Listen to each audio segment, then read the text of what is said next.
Hai guys, aku mau cerita nih tentang 4 sahabat yang udah berumur tahunan mereka nggak bertemu. Nah, saat takdir mempertemukan mereka, maka tercetus ide untuk membuat guyonan untuk menghibur diri mereka sendiri dan teman-teman semua.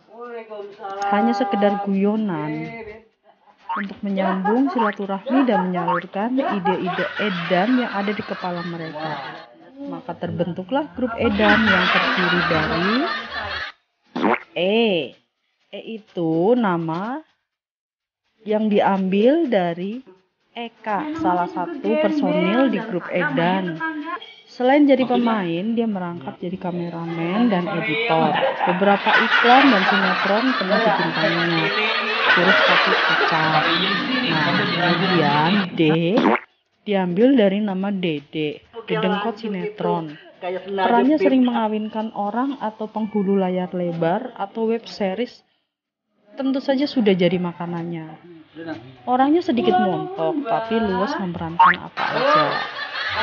Sedangkan A diambil dari nama Amin, manusia unik. Orangnya kadang-kadang ngeselin, tapi kadang ngemesin. Dia seorang agensi talent yang top di iklan, layar lebar, sinetron, dan pemotretan. N itu diambil dari nama anak satu-satunya cewek di grup ini. Dia seorang agensi talent di belakang layar dan penulis. Orangnya rada ngeyelan tapi setia kawan. Nah, itulah riwayat singkat dari grup edan.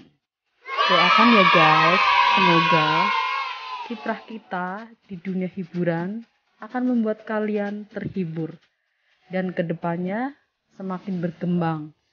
Mohon doa restunya ya guys. Terima kasih.